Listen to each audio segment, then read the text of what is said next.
Hey there, Captain Mutant here.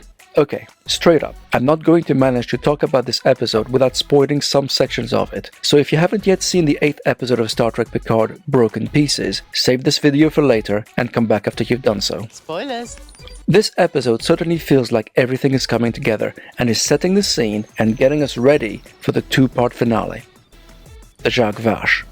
We start, yet again, with a flashback, this time on some alien world which we'd seen a few frames of at the start of Nepenthe, a place where members of the secret Jacques Vache Romulan order are initiated, which is essentially a warning beacon from a long-dead civilization about the dangers of creating artificial life. Those who don't kill themselves after seeing it graduate. As suspected, we see that Commodore O is indeed a Romulan, or maybe a Vulcan-Romulan hybrid. And we also see that the Romulan historian Soji was speaking to in The End is the Beginning was not only a member of the Jacques Vache, she was also related to Narek and Nerissa. This revelation also offers hints that when she was assimilated by the Borg, her visions permeated through the cube and likely caused that vessel's mysterious system-wide shutdown. Aside from that, this is a very exposition-heavy episode, with most characters putting the final thread of the series' mystery together. On the surface, it sounds like it could be pretty boring, but it certainly wasn't. It was very well written, acted and directed, and as the title suggested, for most characters, it was about dealing with the broken pieces of their lives. Rios. We see Rios being in absolute shock when Soji beams aboard, because he recognizes her. She looks exactly like someone he'd met in the past. We learn that his former captain, the man he looked up to like a father figure, had killed that Soji lookalike 9 years ago under secret orders from Starfleet. This action eventually led to his suicide shortly afterwards. Rios never got over this, and Soji's appearance is bringing it all back. I did appreciate that his backstory, which seemed at first unconnected to the main story arc, was actually firmly welded to it. Raffi. In trying to help Rios, Raffi talks to all 5 emergency holograms. We hadn't yet met the last one, the engineer, and as expected, he speaks with a really thick Scottish accent. I did mention before that the concept of all those Rios-looking holograms was getting a little tired, but it really worked here. They were seen as 5 separate parts of Rios' personality, which Raffi tried to communicate with in order to understand Rios as a whole. Those holograms are this episode's comic relief, which worked really well, and I did enjoy the engineer's thick accent. I was even prepared at one point to switch the subtitles on because I couldn't understand what he'd said, but stopped when a bemused Raffi stated that what he'd just said wasn't even a language, an enjoyable, light-hearted moment. Those comedy moments blended seamlessly with her also trying to use these holograms' knowledge to make sense of a puzzle she'd been struggling with for the last 14 years. Her excitement that those conspiracy theories she'd been pursuing all this time were true was very palpable. Jurati. Waking from her coma, Agnes is picking up the pieces of her life and finally comes clean about what she did and takes responsibility for her actions. Her story is also about dealing with trauma. Normally, Vulcans ask for permission before melding with others, but O just thrust herself into her mind, which was aggressive and extremely abusive, and in a way, Jurati's actions were the result of that abuse, with tragic and devastating consequences. Soji feels more confident now. She's accepted who she is, but is still, unsurprisingly, struggling with parts of it, especially which memories are part of her programming and which aren't. But we can now certainly see the inner strength at the core of her being. There's a gentleness there, especially when she talks to Picard and her possible connection to Data. But I'm siding with Raffi a little. We don't actually know her or what she's capable of. Can she truly be trusted? 7.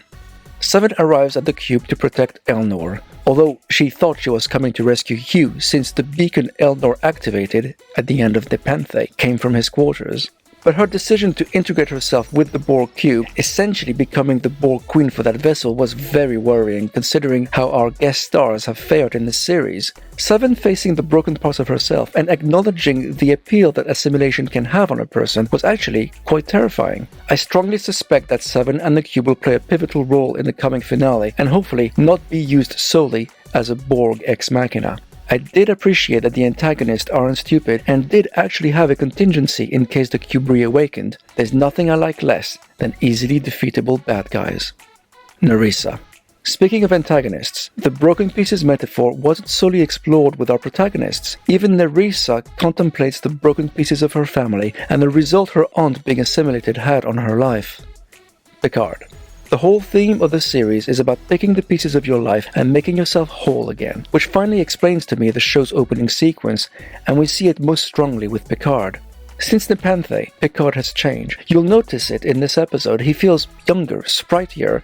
Even his face seems less wrinkled somehow. Picard feels energized. He's becoming whole again, a man no longer waiting to die, but vibrant and excited for what the future will bring. If you look back through the episodes, Picard felt at first more like a passenger in his own story. Even on the bridge of La Sirena, he was often on the side, while the other characters were dealing with the situation.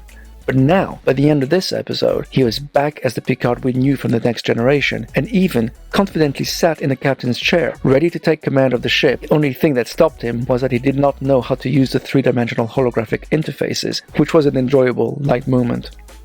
Callbacks. This leads me well into a handful of nods to the past I picked up on.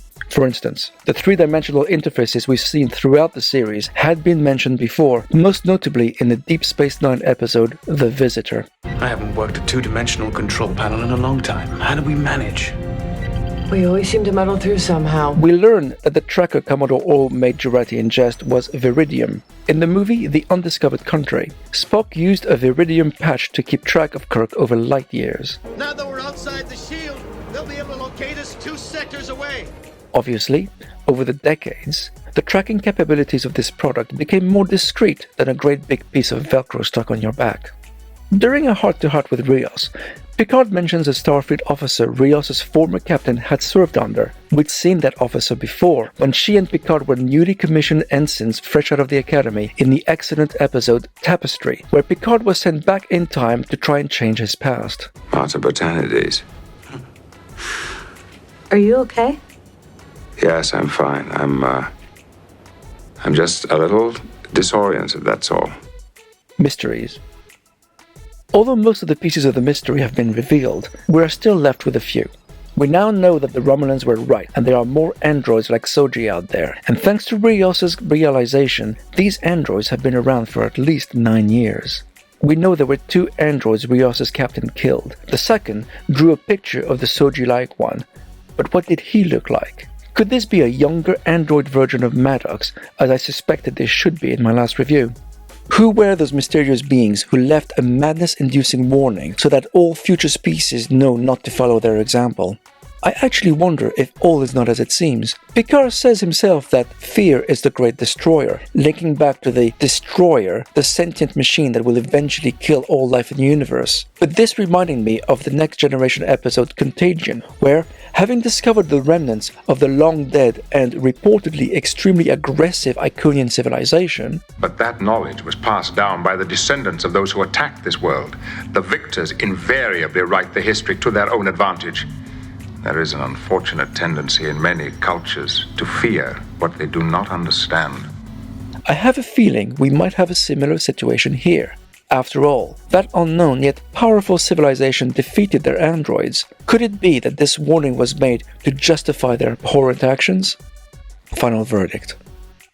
I have a few nitpicks, like that Star Wars-like warp effect, which is really distracting, especially during scenes with long conversations, and I don't get how Narek managed to know where La Sirena was after Jurati destroyed the tracking device. But on the whole, I am very happy to award this episode 3.5 tentacles.